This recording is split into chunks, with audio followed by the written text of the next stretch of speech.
देखो, जैसे अब हम लोग सेंट्रॉइड को निकालने का एक फार्मूला देखेंगे कि भाई सेंट्रॉइड को कैसे निकाला जाए। देखो ध्यान दो, क्या होता है, जैसे हम लोगों ने फॉर एग्जांपल ये मान लिया ये A है, इसका कोऑर्डिनेट्स x1 y1 है, ये B है, इसका कोऑर्डिनेट्स x2 y2 है, और देखो ये C है, इसका कोऑर्डिनेट्स x3 y3 है, ऐसा मैंने मान लिया। मान लो ये पॉइंट D है और देखो ये इसका एक मीडियन है और यहाँ पर कहीं सेंट्रॉइड होगा। मैंने बताया था ये रेशो 2:1 का होता है ना। ये सेंट्रॉइड है और देखो ये रेशो 2:1 का होगा, याद कर लो इसको, है ना। बताओ, ये A है x1 y1, ये B है x2 y2, ये C है x3 y3, और देखो ये एक मीडियन है जिसका सेंट्रॉइड G है और ये रेशो 2:1 होगा। अब देखो जो D है ना, D क्या है बोलो, BC का मिड पॉइंट, तो क्या होगा x2 प्लस x3/2 और y2 प्लस y3/2। D क्या है बोलो, BC का मिड पॉइंट है ना। D बोलो क्या है, BC का मिड पॉइंट। अब देखो जैसे हमें ये A मालूम है और देखो ये D मालूम है और देखो ये G चाहिए, G का रेशो क्या है, 2:1 है।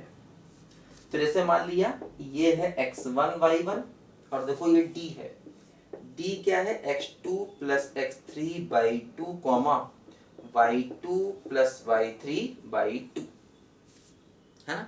अब देखो G निकालने के लिए इंटरनल डिवीजन का फार्मूला यूज करेंगे। देखो G क्या हो जाएगा, G हो जाएगा देखो m इंटू x2 और प्लस n इंटू x1। देखो ये m है, ये n है, ये x1 y1 है, ये x2 y2 है ना। तो m इंटू x2, तो देखो हो जाएगा 2 इंटू x2 प्लस x3/2 और प्लस 1 इंटू x1। देखो अलग से लिखते हैं इसको, थोड़ा यहाँ पर देखो, यहाँ लिखते हैं इसको, ध्यान दो। देखो G क्या हो जाएगा बोलो यहाँ पर, m इंटू x2, तो 2 into x2 plus x3/2 plus n into x1 और अपॉन m प्लस n का मतलब क्या हो गया 3। फिर देखो m/2, तो 2 into y2 plus y3/2 plus ny1, तो 1 into y1 upon m plus n, यानी देखो फिर हो जाएगा 3। देखो यहाँ से 2 से 2 कैंसिल होगा और देखो ये भी 2 से 2 कैंसिल होगा। तो देखो यहाँ पर हमें G निकालने का फार्मूला मिल गया, क्या, x1 plus x2 plus x3/3 y1 plus y2 और प्लस y3/3, ठीक है।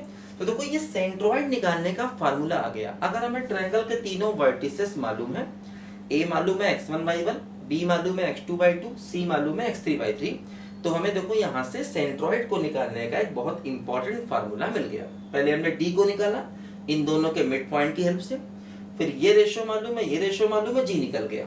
A मालूम है x1 y1, ये मालूम है x2/2, और देखो यहाँ से G निकल गया mx2 plus nx1 upon m plus n और my2 plus ny1 upon m plus n। देखो यहाँ से अगर हमें तीनों वर्टिसेस मालूम है तो G को निकालने का ये एक फार्मूला हमें यहाँ पर मिल गया। क्या फार्मूला है, x1 plus x2 plus x3/3 और y1 plus y2 plus y3/3। इसको लिखो बच्चों ध्यान से पहले।